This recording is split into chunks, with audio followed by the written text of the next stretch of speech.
Hello बच्चों, स्वागत है आप सभी लोगों का एक बार फिर से आज के इस वीडियो लेक्चर में। आज के इस वीडियो लेक्चर में हम एक नया टॉपिक पढ़ने वाले हैं। वो टॉपिक है work done in rotating a dipole in external electric field. मतलब हमारे पास एक एक्सटर्नल इलेक्ट्रिक फील्ड है, मतलब एक इलेक्ट्रिक फील्ड है, उसके अंदर एक डाइपोल रखा हुआ है। अब उस इलेक्ट्रिक फील्ड में उस डाइपोल को रखने के बाद में उसे एक एंगल से या किसी थीटा एंगल से हमें उसे रोटेट करना है। रोटेट करने में जो भी वर्क होगा, जो भी वर्क हमें करना होगा, उसकी हमें कैलकुलेशन करना है। तो यही हमारा आज का टॉपिक है।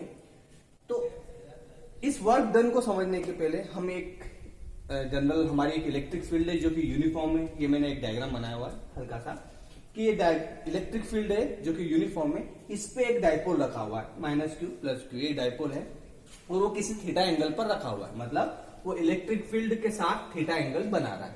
ठीक है, तो अब इस थीटा एंगल के बाद में इस डाइपोल को हमें इसके अपोजिट डायरेक्शन में रोटेट करना है। मतलब इसका अपोजिट डायरेक्शन का सीधा सा मतलब ये है कि एक इलेक्ट्रिक फील्ड, हमें पता है कि +q चार्ज पर जो फोर्स लगता है वो किस डायरेक्शन में लगता है, इलेक्ट्रिक फील्ड की डायरेक्शन में। मतलब यहाँ पर इस +q चार्ज पर फोर्स उसी की डायरेक्शन में लगेगा और -q चार्ज पर जो फोर्स लगेगा वो इसके अपोजिट डायरेक्शन में लगेगा।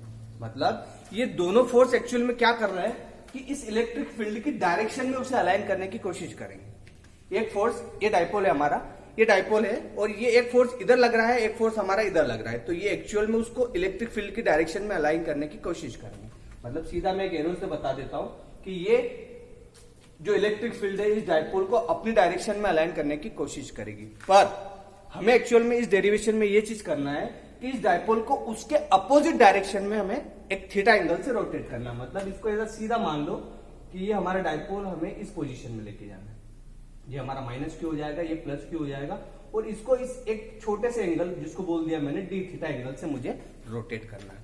तो इस रोटेशन में इस वर्क को इसको करने के लिए हमें जो वर्क डन करना पड़ेगा उसका हमें इस डेरिवेशन में कैलकुलेशन करना है। ठीक है, तो ये हमारा एक जनरल आइडिया था कि हमारा टॉपिक हमें क्या चीजें कवर करवा रहा है। ठीक है, तो हमें सबसे पहले तो ये पता है कि एक इलेक्ट्रिक फील्ड हमारे पास जो कि यूनिफॉर्म इलेक्ट्रिक फील्ड है उसमें अगर कोई डाइपोल थीटा एंगल पर रखा है तो उस पर जो टॉर्क लगता है, टॉर्क जिसको कि टो से डिनोट करते हैं, वो टॉर्क का फॉर्मूला हम लास्ट वाले वीडियो लेक्चर में ऑलरेडी कर चुके हैं। उसका फॉर्मूला होता है हमारे पास P vector cross E vector, और इसको मैं ऐसा भी लिख सकता हूं PE sin थीटा। ये हम पिछले वीडियो लेक्चर में कर चुके हैं। मतलब एक डाइपोल के ऊपर जो टॉर्क लग रहा है, टॉर्क का सीधा सा मतलब है कि उन फोर्सेस की वजह से जो उसमें रोटेशन इफेक्ट आ रहा है उसी को हम टॉर्क बोलते हैं। तो ये जो टॉर्क है इसका फॉर्मूला हमारे पास है PE sin थीटा, जहां पर P जो है हमारा इलेक्ट्रिक डाइपोल मोमेंट है और E जो है वो हमारी इलेक्ट्रिक फील्ड है। तो ये डेरिवेशन हम ऑलरेडी कर चुके हैं। अब ये अगर हमें पता है तो हमें अब क्या करना है, उसको उसके अपोजिट डायरेक्शन में एक थीटा एंगल से रोटेट करना है। तो उस पर अगर हमें कैलकुलेशन करना है, मतलब नाउ हम क्या करने वाले, इट इज रोटेटेड, डाइपोल को रोटेट करना है, it is rotated further, now it is rotated further with angle theta, with angle d theta. मतलब इसको हम d थीटा एंगल, ये जो मैंने यहाँ पर लिखा है कि ये थीटा एंगल पे तो ऑलरेडी एक प्लेस्ड था, उसे हम d थीटा एंगल से रोटेट कर रहे हैं। तो d थीटा एंगल पे रोटेट करने पर जो वर्क डन है हमारा, जिसको कि मैं बोलता हूँ dw, तो एक छोटा सा वर्क डन हम कैलकुलेट करेंगे और उसको पूरे वैल्यूज को हम इंटीग्रेट कर देंगे तो हमें टोटल वर्क डन मिल जाएगा। तो पहले हम क्या लेंगे dw। तो वर्क हमें पता है कि वर्क किसके इक्वल होता है बच्चों, वर्क जो होता है वो होता है फोर्स इंटू डिस्प्लेसमेंट के बराबर, फोर्स इंटू डिस्प्लेसमेंट। ठीक है, तो हम बात कर रहे हैं डाइपोल की, तो अभी हमें छोटा सा वर्क डन कैलकुलेट करना है। तो वर्क डन किसके इक्वल होता है, फोर्स। यहां पर फोर्स क्या लग रहा है, टॉर्क लग रहा है, तो यहां पर ये अपना टॉर्क आ जाएगा इनटू यहां पर जो डिस्प्लेसमेंट है, नॉर्मल लीनियर डिस्प्लेसमेंट ना होते हुए कौन सा डिस्प्लेसमेंट है, एंगुलर डिस्प्लेसमेंट, मतलब वो किसी एंगल से डिस्प्लेस हो रहा है। तो यहां पर हमारी चीज आ जाएगी क्या पर बच्चों, d थीटा। ठीक है, इतनी चीज समझ में आ गई। अब हमें dw में टॉर्क की वैल्यू क्या होती है, PE sin theta, PE sin theta और इंटू d थीटा। ठीक है, ये हमारा dw निकल के आ गया। तो ये हमारा एक स्मॉल वर्क डन आ गया। कैसा आ गया बच्चों वर्कडन? ये एक बहुत छोटा सा वर्कडन है, स्मॉल वर्कडन। अब हमें इसका कंप्लीट या टोटल वर्क डन निकालना है, तो हम इसके लिए क्या करेंगे, जो हमें टोटल वर्क डन जिसको हम बोल सकते हैं कि डब्ल्यू से डिनोट करें, तो वो कहां से निकलता है, इस डी डब्ल्यू को हमें इंटीग्रेट करना है। ये मैथ्स वाले बच्चे बहुत आसानी से समझ जाते हैं, क्योंकि इंटीग्रेशन किसी भी वैल्यूज का, स्मॉल वैल्यू का अगर हम इंटीग्रेशन करते हैं, मतलब छोटे छोटे छोटे छोटे इनको अगर आपस में जोड़ लेते हैं तो वो एक कंप्लीट यूनिट बन जाती है। मतलब अगर डी डब्ल्यू बहुत छोटा सा वर्क डन है, तो ऐसे छोटे छोटे वर्क डन को अगर हमने इंटीग्रेट कर दिया तो वो हमारा टोटल वर्क डन निकल के आ जाएगा। तो W इजिकल टू क्या हो जाएगा बच्चों, यहाँ पर इंटीग्रेशन ऑफ डी डब्ल्यू। इसका मतलब सीधा है कि इंटीग्रेशन ऑफ डी डब्ल्यू की वैल्यू हमारे पास क्या है, PE sine theta D theta, PE sine theta D theta. इसको हम इंटीग्रेट करेंगे जिसकी लिमिट रखी हुई है थीटा 1 से लगाकर थीटा 2 तक, लोअर लिमिट अपर लिमिट, इसको बोला जाता है लोअर लिमिट अपर लिमिट। यहाँ पर ये थीटा 1 थीटा 2 कुछ नहीं है, ये कोई सब पहले वाला एंगल था। मतलब हो सकता है कि डायपोल हमारा नॉर्मल पोजीशन में रखा है, तो वहां पर क्या एंगल था, और उसके बाद जब उसको रोटेट किया तो उस वक्त उसका एंगल क्या था। तो यही वो चीज बता रहा है थीटा 1 से थीटा 2। अब हमें ये पता होना चाहिए, मैथ्स वाले बच्चों को तो पता है, इसको मैं आगे इधर कंटिन्यू कर रहा हूं कि इंटीग्रेशन ऑफ जो डब्ल्यू हम कैलकुलेट कर रहे हैं, इसमें ये पी और ई ये कांस्टेंट टर्म है, तो ये कांस्टेंट टर्म हमेशा इंटीग्रेशन के बाहर आ जाते हैं। इंटीग्रेशन में अभी भी लगा हुआ है थीटा 1 से थीटा 2, और हमारे पास अंदर क्या बचता है, साइन थीटा डी थीटा। ठीक है, अब हमें ये पता होना चाहिए कि इंटीग्रेशन ऑफ साइन थीटा क्या होता है। मैथ्स वाले बच्चों को ये बहुत आसानी से पता होता है कि इंटीग्रेशन ऑफ साइन थीटा क्या होता है। मैं आपको फिर से रिकॉल करवा देता हूं कि दो टॉपिक आएंगे आपके मैथ्स में या फिजिक्स में भी आते हैं कि डिफरेंशिएशन और इंटीग्रेशन। तो डिफरेंशिएशन के कुछ फॉर्मूलेज हैं और इंटीग्रेशन के भी कुछ फॉर्मूलेज हैं। ये दोनों फॉर्मूलेज एक दूसरे के अपोजिट है। मतलब एक एग्जांपल दे देता हूं कि जैसे साइन थीटा का डिफरेंशिएशन करेंगे तो वो किसके इक्वल होता है, कॉस थीटा का, और अगर कॉस थीटा का इंटीग्रेशन करेंगे तो वो किसके इक्वल होगा, साइन थीटा के इक्वल। वैसे ही यहां पर होता है कि यहां पर हमें साइन थीटा का डिफरेंशिएशन नहीं करना है, साइन थीटा का क्या करना है बच्चों, इंटीग्रेशन। तो वो इक्वल होता है किसके, माइनस ऑफ कॉस थीटा। समझ में आई बच्चों को? मतलब एक जनरल फॉर्मूला है, ये यहां पर लिख देता हूं कि इंटीग्रेशन ऑफ साइन थीटा जो होता है वो किसके इक्वल होता है, माइनस ऑफ कॉस थीटा के। ध्यान रखना, मतलब ये चीजें आपको बार बार ऐसा फॉर्मूला रटवाने की आवश्यकता नहीं है। आप अगर इनको करते चले जाते हैं तो आपको ये फॉर्मूला रटा जाएंगे। ठीक है, तो ये स्टेप्स में जो फॉलो कर रहा है आपको वो स्टेप्स फॉलो करना है। ठीक है, तो W इज इक्वल टू ये PE। अब जैसे इंटीग्रेशन लिख दे, सॉरी ये लिमिट अभी यहाँ पर, ये लिमिट अब तक यहां पर थी जब तक इंटीग्रेशन नहीं हुआ था। अब इंटीग्रेशन करने के बाद ये माइनस कॉस थीटा हो गया और जो लिमिट है वो इस साइड में लिखा जाएगी। फिर हम क्या करते हैं, नेक्स्ट स्टेप में पहले अपर लिमिट लिखाती है और उसके बाद लोअर लिमिट लिखाती है। तो माइनस कॉस इस थीटा की जगह अपर लिमिट मतलब थीटा 2 हो जाएगा, और उसके बाद सेकेंड वाली लिमिट के पहले माइनस आता है और उसके बाद दूसरी वाली लिमिट मतलब माइनस ऑफ कॉस थीटा 1। ठीक है, स्टेप्स आप समझ जाना। मैं बोर्ड पूरा कवर कर रहा हूं, छोटे बोर्ड में मुझे दिक्कत आ रही थी तो मैंने इस टाइम पे बड़ा बोर्ड कंसिडर किया है। तो ये किसके इक्वल हो जाएगा, P माइनस कॉस थीटा 2, ये माइनस और ये माइनस मिलकर प्लस बना देंगे और प्लस कॉस थीटा 1। इसको प्रॉपर्ली अरेंज कर लेते हैं हम, तो हमारा W किसके इक्वल आ जाएगा, P पहले प्लस वाला लिख देते कॉस थीटा 1 और ये माइनस वाला बाद में लिख देते, मतलब जस्ट अरेंज किया उसको। तो ये हमारा एक वर्क डन का डेरिवेशन यहाँ पर आ जाता है। ये वर्क डन क्या इंडिकेट कर रहा है कि एक डायपोल जो कि एक्सटर्नल इलेक्ट्रिक फील्ड में रखा हुआ था उसको रोटेट करने में जो वर्क डन हुआ है उसका डेरिवेशन। तो हमारा वर्क डन कितना आ गया बच्चों, P cos theta 1 minus cos theta 2। अब मैं ये चीजें रब कर देता हूं, आपको अगली स्टेप्स यहां पर मिल जाएगी। और ये जो चीजें मैंने आपको बताई है यही आपके बुक्स में अवेलेबल है, पर इतने अच्छे तरीके से नहीं है। तो आपसे ये रिक्वेस्ट है मेरी कि इन चीजों को आप step by step write down कर लीजिए और नोट्स बनाते चलिए।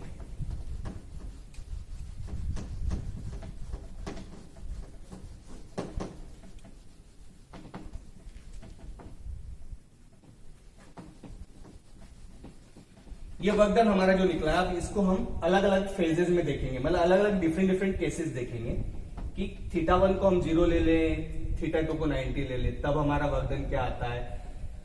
ठीक है, तो ये हमारा वर्क डन का डेरिवेशन निकला है, work is equal to PE cos theta 1 minus cos theta 2।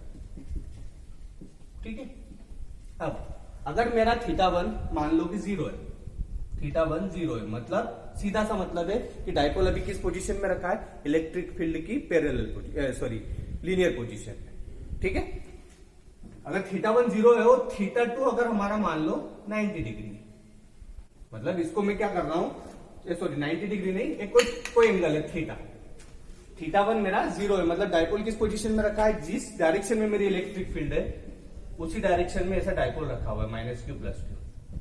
ठीक है, मतलब इस कंडीशन में क्या होगा, दोनों के बीच में एंगल कितना होगा 0, और थीटा2 मतलब जिस एंगल से मैं उसे रोटेट करने वाला हूं, हो सकता है वो एंगल है थीटा।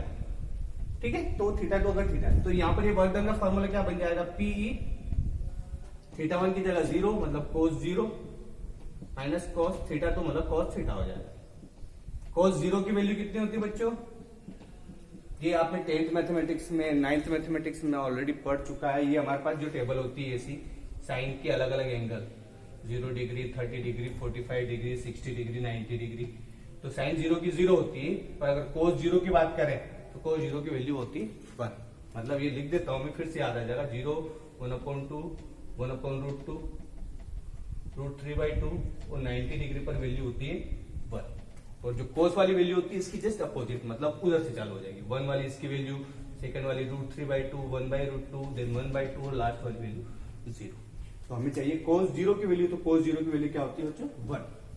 वर्क क्या हो गया, ये 1 माइनस cos थीटा। तो ये हमारा एग्जैक्ट वर्क डन का कैलकुलेशन है, किस कंडीशन में, जब हम डायपोल को इलेक्ट्रिक फील्ड में रोटेट कर रहे हैं। अब अलग अलग केसेस हो सकते हैं। केसेस क्या हो सकते हैं, हम एक्चुअली में उन केसेस को देखने का कारण क्या है वो आपको अभी इन केसेस के बाद में पता चलेगा कि हम उन केसेस को क्यों हर बार देखते हैं। कि केस नंबर 1, मैं फर्स्ट नंबर का केस ले रहा हूं, जिसमें कि क्या है कि हमारा जो थीटा एंगल है वो 0 है, मतलब थीटा 0 मतलब थीटा किसको लेके चले थे हम, सेकंड एंगल को, मतलब हमें क्या करना है 0 डिग्री से रोटेट करना है उसको 0 डिग्री, मतलब उसको एक्चुअल में रोटेट करना ही नहीं है। कि थीटा1 जो था वो भी 0 था, और थीटा2 जो है, जो कि थीटा बोला है हमने, वो भी हमारा क्या है 0 है। तो उस कंडीशन में जो वर्क डन आएगा, वर्क डन वो किसके इक्वल आएगा बच्चों, 0 के इक्वल। देखो आप यहाँ पर cos 0 की वैल्यू क्या होती है 1, तो 1 माइनस 1 कितना हो गया 0, तो ये पूरा जो वैल्यू है वो कितनी हो गई 0। सेकंड केस कि अगर हमारा जो थीटा है वो है 90 डिग्री, मतलब पहले वो 0 मतलब इलेक्ट्रिक फील्ड के पैरेलल रखा हुआ था, उसको हमने अब 90 डिग्री से रोटेट करना है, मतलब जस्ट अभी ऐसा था, अब इसको पूरा 90 डिग्री से रोटेट करके ऐसा कर देना, मतलब ये जो एंगल है 90 डिग्री।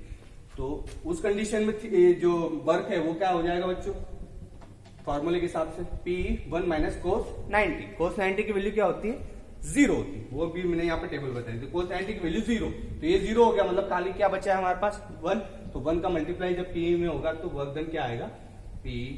ये हमारा सेकंड कैलकुलेशन। थर्ड कैलकुलेशन है कि अगर मैं उसको 180 डिग्री रोटेट कर दूं, क्या कर दो बच्चों, theta is equal to 180 degree, मतलब अभी डायपोल हमारा 0 डिग्री पे था, उसको 180 डिग्री रोटेट कर दिया। डायपोल अभी ये इलेक्ट्रिक फील्ड की डायरेक्शन थी और डायपोल की डायरेक्शन भी यही थी। अभी इसको मैं ऐसा घुमाकर ऐसा 90 ले जाऊं और वापस से 180, मतलब जहां माइनस क्यू था वहां प्लस क्यू आ जाएगा, जहां प्लस क्यू है वहां पर माइनस क्यू आ जाएगा, मतलब टोटली 180 डिग्री पे रोटेट कर दूंगा। तो यहाँ पर क्या आ जाएगा cos 180 की वैल्यू होती है बच्चों -1, cos 180 की वैल्यू होती है -1 जब यहाँ पे रखेंगे तो 1 माइनस ऑफ -1, तो ये हो जाएगा +1, तो 1 + 1 कितना हो गया 2, मतलब जो वर्क डन आया वो क्या आ गया 2 टाइम्स ऑफ P। ठीक है, तो ये तीनों अलग अलग केसेस थे।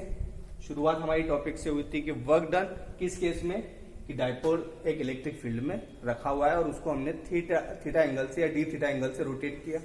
रोटेट करने के बाद जो वर्क डन है हमारा स्मॉल वर्क डन हमने पहले पता किया, और उसके बाद उसको इंटीग्रेट कर दिया ताकि हमें कंप्लीट या टोटल वर्क डन जो है वो मिल जाए।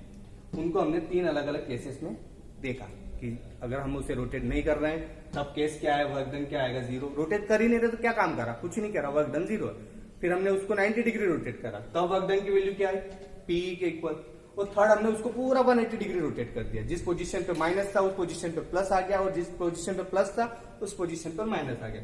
तो उस कंडीशन में वर्क डन की कैलकुलेशन क्या होगी। तो ये आज का आपका टॉपिक था, बहुत इंपॉर्टेंट टॉपिक है, एग्जाम में क्वेश्चन आ सकते हैं। ठीक है, अब आज एक और चीज मैं यहाँ पर कवर करने वाला हूं आपको, इसी वीडियो लेक्चर में इंक्लूड हो जाए तो ज्यादा अच्छा होता है, क्योंकि चीजें एक दूसरे के रिलेटेड है, इसलिए रिलेटेड है तो कोशिश यही होना चाहिए कि वो एक ही वीडियो लेक्चर में इंक्लूड हो जाए। ठीक है, तो ये वाला टॉपिक आप एक अपनी कॉपी में या नोटबुक में जरूर लिख लीजिएगा। इसके बाद आज मैं पढ़ाने वाला हूं आपको दूसरा टॉपिक, जिसका नाम है potential energy of dipole. Potential energy of dipole heading डाल रहा हूं मैं यहां पर, पोटेंशियल एनर्जी ऑफ डाइपोल। इससे क्या समझते हैं पोटेंशियल एनर्जी? मैंने बोला है कि ये जो टॉपिक है इसको मैं इसी वीडियो लेक्चर में इसलिए इंक्लूड कर रहा हूं क्योंकि ये जो अभी जो टॉपिक हमने पढ़ा है उससे कहीं ना कहीं रिलेशन रखता है। सबसे पहले हम ये समझ ले, इसको एक मैं डेफिनेशन से बोल देता हूं कि पोटेंशियल एनर्जी क्या होती है।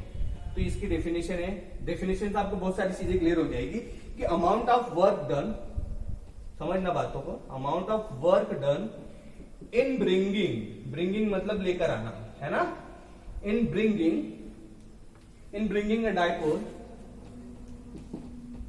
a dipole फ्रॉम, कहां से लेकर आना है ये भी देखना है, फ्रॉम इंफिनिटी, समझना बहुत अच्छी चीज है, from infinity, amount of work done in bringing a dipole from infinity to certain position,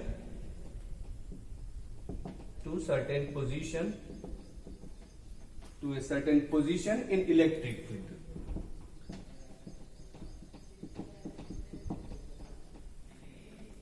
जो वर्क डन हुआ है, amount of work done in bringing a dipole from infinity, infinity से लेकर आना है उसे किसी एक पोजीशन पर, इलेक्ट्रिक फील्ड में किसी एक पोजीशन पर लेकर आना है, वो जो होता है वो स्टोर्ड होता है, stored in the form of potential energy, in the form of potential energy.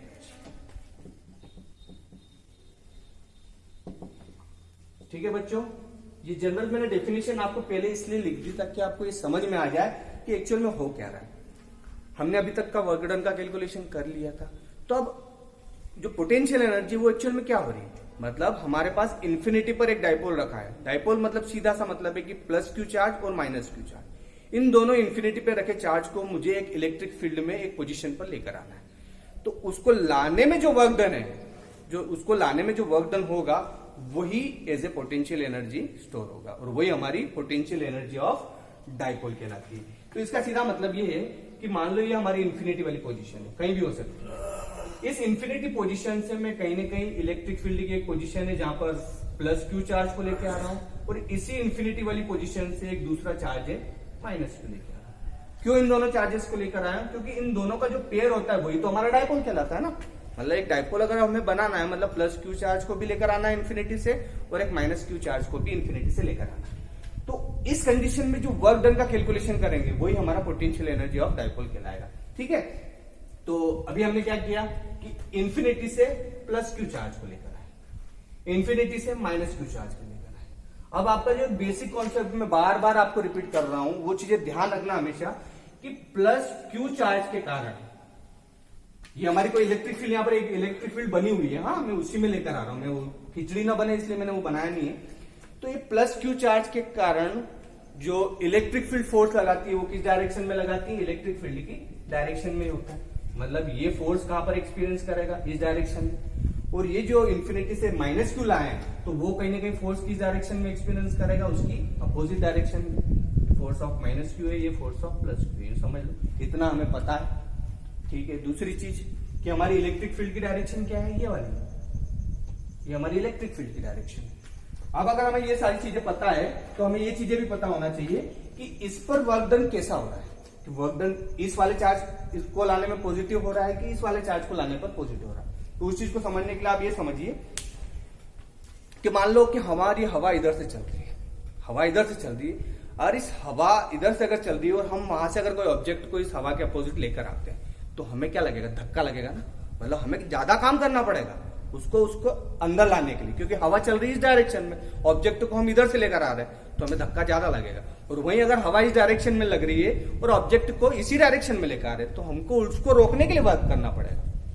बातें समझ में आ रही है कि भैया इलेक्ट्रिक फील्ड की डायरेक्शन ये है, मतलब जब इस इंफिनिटी से प्लस क्यू चार्ज को लेकर आया तो फोर्स की डायरेक्शन क्या है? ये है। मतलब हमको इसको लाने के लिए, इसको इस पोजीशन पर स्टेबल करने के लिए मुझे क्या करना पड़ेगा? ज्यादा वर्क करना पड़ेगा। मतलब सीधा सा मतलब है कि इस प्लस क्यू को लाने पर जो वर्क डन है, work done on plus Q charge, plus Q charge जो है वो पॉजिटिव वर्क है, मतलब वर्क एक्चुअल में करना पड़ रहा है मुझे, ठीक है।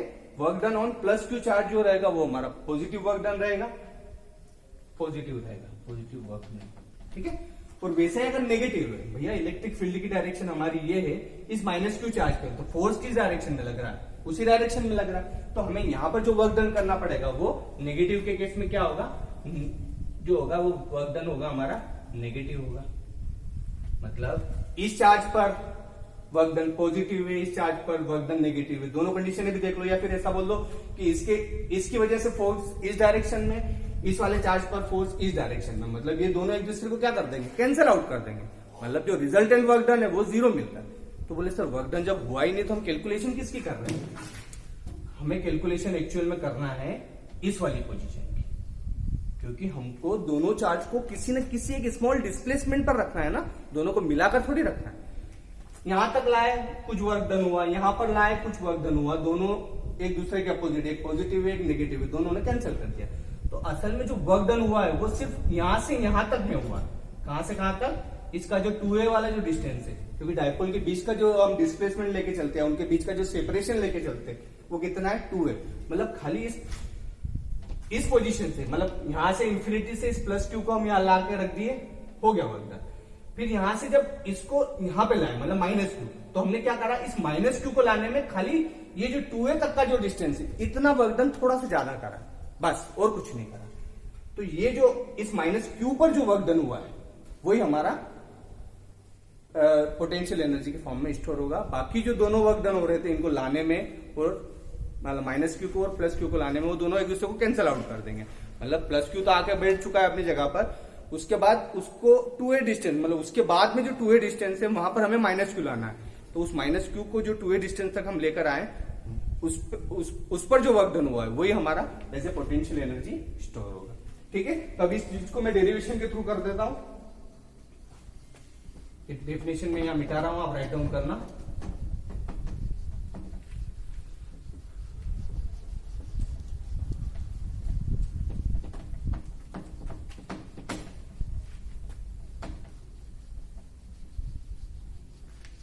ठीक है, मतलब ये समझो कि वो इन्फिनिटी वाली पोजीशन थी, ये अपना प्लस क्यू चार्ज था, ये माइनस क्यू चार्ज था मेरा,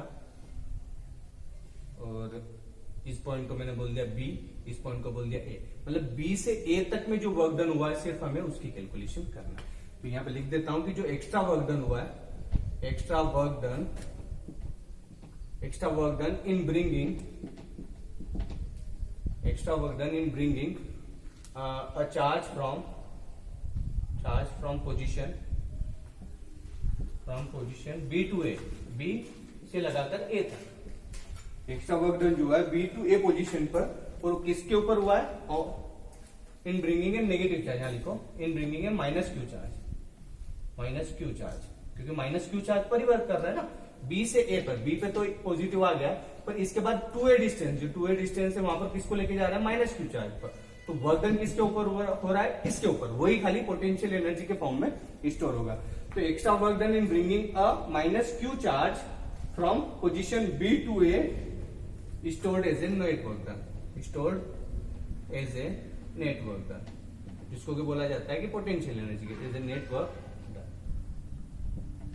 बातें समझ में आ रही है ना, कि भैया यहां पे लाए कुछ वर्क हुआ, इसको लेकर गए वर्क हुआ कुछ, दोनों ने एक दूसरे को कैंसिल कर दिया, पर इसके और इसके कंपैरिजन में हमने खाली थोड़ा सा काम ज्यादा किया है, वो खाली किया है बी टू ए पोजीशन, मतलब बी से ए पोजीशन तक इस माइनस क्यू को लाने पर जो वर्क डन है वही हमारा पोटेंशियल एनर्जी के फॉर्म में स्टोर होगा।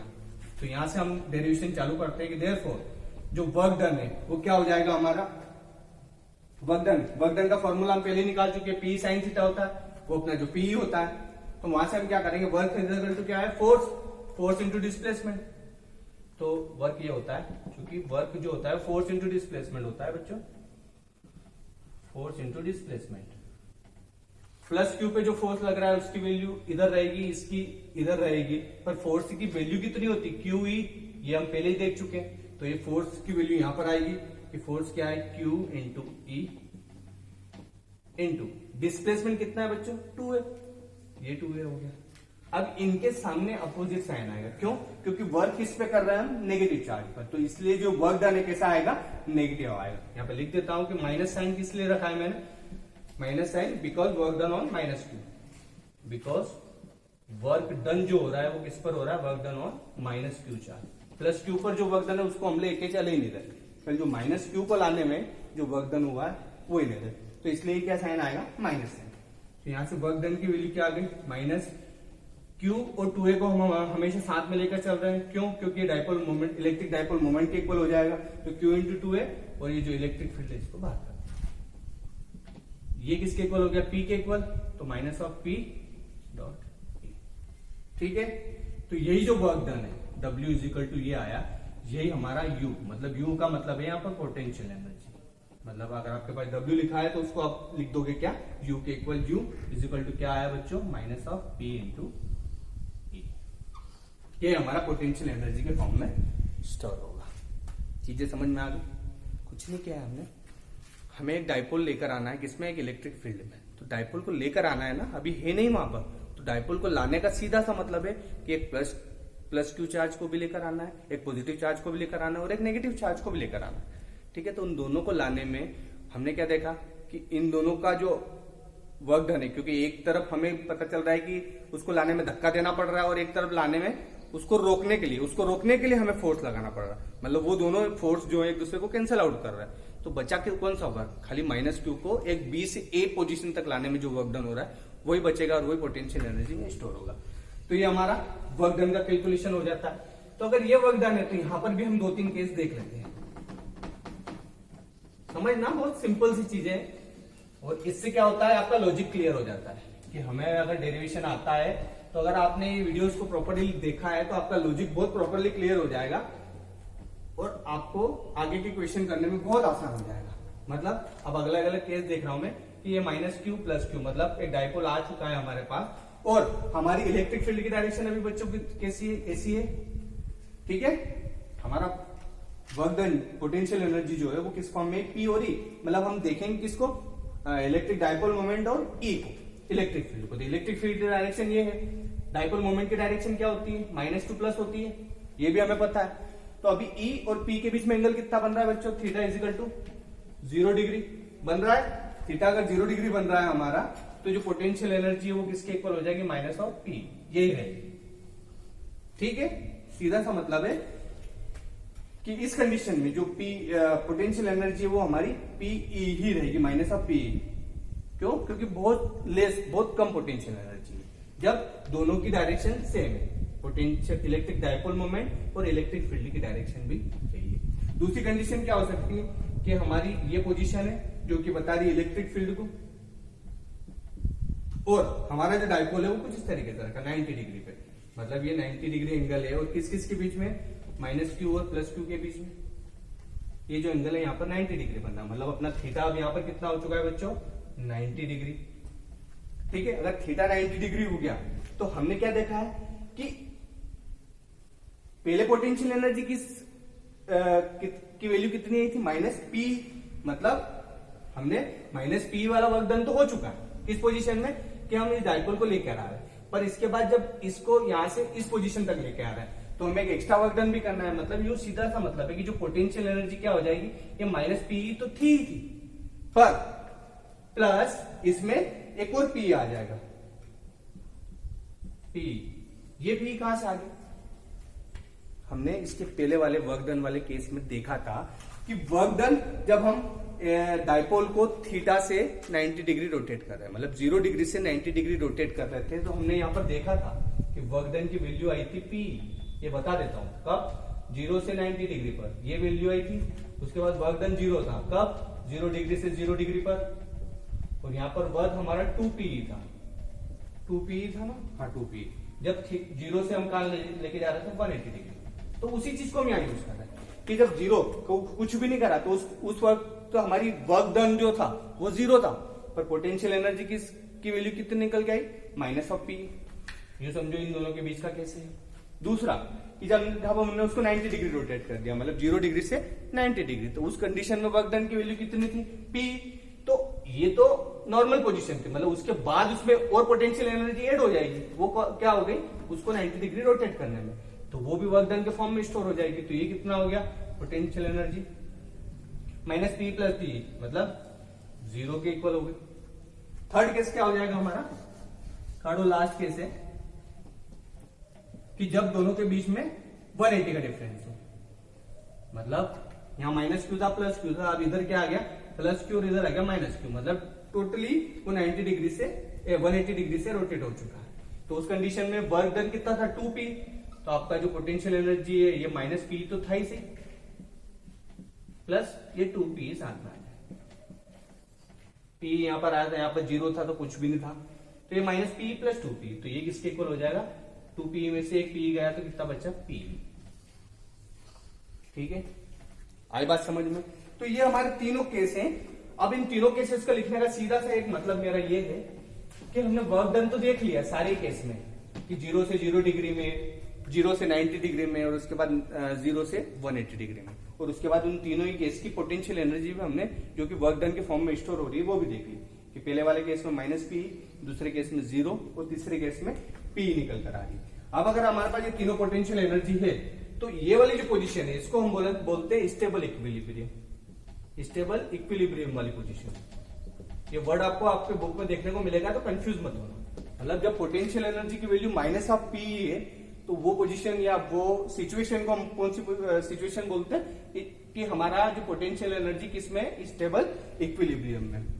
दूसरा ये वाली जो पोजीशन, इसे कोई नाम नहीं दिया गया, इस वाली जो पोजीशन है इसको हम बोलते हैं अनस्टेबल इक्विलिब्रियम, अनस्टेबल इक्विलिब्रियम वाली पोजीशन। जब पोटेंशियल एनर्जी की वैल्यू कितनी है P, क्यों, क्योंकि देखो यहां पर माइनस पोटेंशियल एनर्जी थी, यहां पर पोटेंशियल एनर्जी 0 थी, और यहां पर जो पोटेंशियल एनर्जी है वो प्लस P, मतलब ये एक प्रकार से बोल दो कि मैक्सिमम पोटेंशियल एनर्जी है। और मैक्सिमम पोटेंशियल एनर्जी वाली जो कंडीशन होती है वो अनस्टेबल इक्विलिब्रियम वाली पोजीशन कहलाती है। तो इन सारी चीजों को मैं एक टेबल में भी आपको बता सकता हूं, और वो मैं बता देता हूं ताकि आप लोगों को चीजें कंपेयर करना आसान हो जाए। एक छोटा सा एक टेबल टाइप बना रहा हूं मैं।